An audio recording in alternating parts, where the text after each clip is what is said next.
Hey guys, Ringer Dinker here, back with another review. Today we have this super cool Amazon MP9. We're starting to get into the good replicas with the reviews. I started with the worst one and made my way up. This is one of the final three. Next one will be the Red AR, and then the Revolver, because they're the best ones.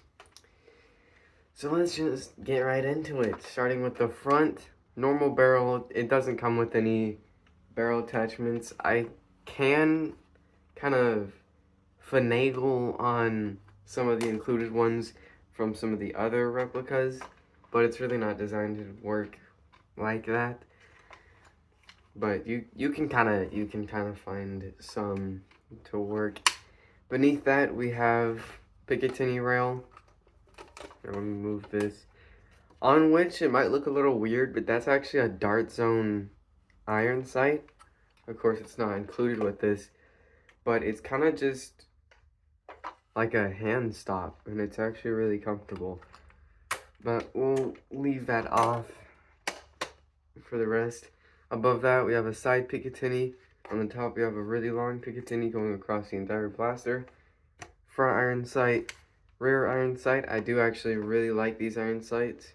Let me take off the included green dot. It's really cool. You can turn it on. A little switch right there. You can't really see it right now, but mine was pretty low on batteries right out of the box. And then there are those weird little magnet looking things. So I don't have any replacements. So I just have a green dot.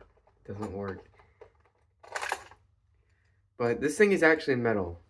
Everything you see here is metal, except the plastic bit where the crosshair is. Besides that, some low quality metal. And then we can finally see the front end sights. I actually really like these. You do have to get your face pretty deep into the stock, but that's not a big issue. The stock is pretty clear. What the freak did I just say? Speaking of the stock, to unlock it, you push up and out, and then it pops out. You can push it all the way back, and to get it to lock in, you press that button up, and then get it to lock in. And it's really interesting. It's pretty bendy. As you can see, I'm not putting much force on that at all, but it's really comfortable. I mean, it's a great length for this small, compact SMG pistol kind of thing, and it's pretty skinny too, really skinny as you can see, but it's super accurate to the real gun, and it feels great for something of this size. Absolutely love this stock, and it's a 5-wheeler, so we're not going to put that much pressure on it anyways, so it's really not that big of a deal.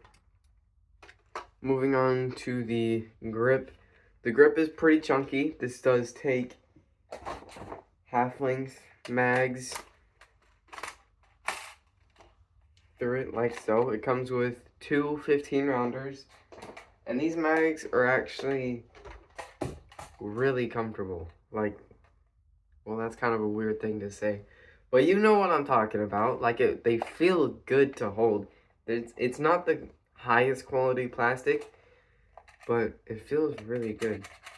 The springs aren't the best either, but they work well. This thing also comes with like 500 darts, plastic tip ones, and suction cup ones, about half and half. Battery charger, a battery, the green dot, a foregrip, and a screwdriver. I just took the screw out because the place the battery goes is right here, and the friction in there is strong enough without the screw. So, moving back to the grip, on it we have the mag release situated only on the left hand side.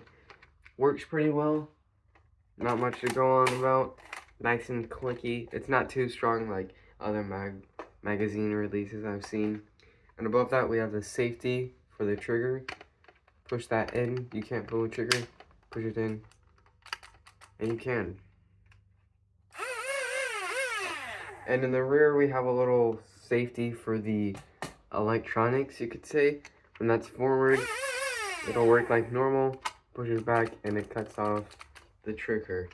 So this first one cuts off the trigger, like the trigger can't move. And then the second one cuts off the circulation pretty much, so it won't rev up. Kind of weird. I would only use one of them because that is kind of annoying to do both. So I don't know why they did both, but moving above that, we have a nice little jam door. You can put your fingers in there and clear out jams. I never had anything needing to use this, maybe once, but once you take out the mag, it'll usually fix itself. And yeah, that's as far as it goes. It kind of sticks out quite a lot. But I think that's it. Everything else you see are just cosmetic, like the charging handle doesn't move. None of the other like buttons move, do anything. And one gripe I do have about this grip is they put a screw hole right there, and that makes this little piece jut out a lot and makes it really uncomfortable to hold right there. If you wear gloves, it'll mitigate that issue, but it's just uncomfortable. They could have definitely worked around that. And the stock, whenever it's folded, you can actually use it as a foregrip. So I like the included one, but the only situation you're gonna use it is with the stock out. And with the stock out, I'd rather just put my hand on it like that. So let's take it over to some not a chronograph. I still don't have one yet, but let's take it over to the shooting range. First, I just want to show you the issues it has in full auto.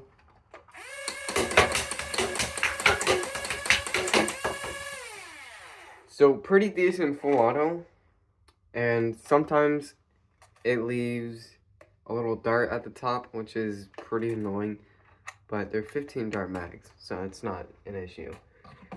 But the full auto is like really skippy, like it skips a lot of them. You want to see it again? Gladly.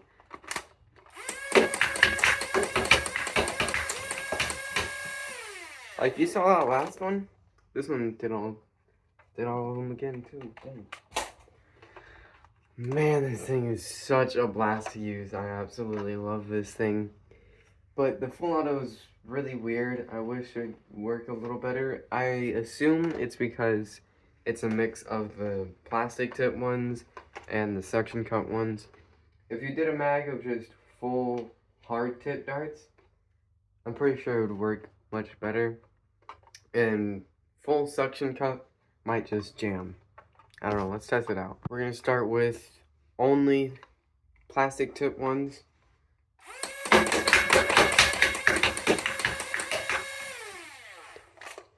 Pretty alright, didn't leave any left. Now we're gonna go into suction cup ones. That last one was pretty much the exact same as just mixing them all.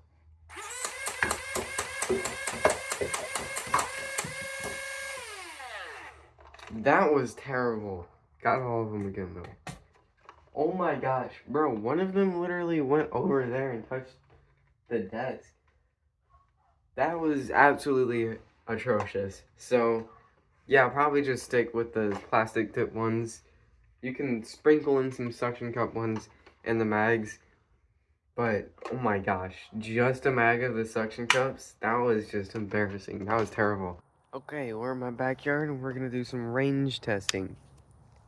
Just gonna go straight and we're starting with hard tip darts. They are all arced up a little bit.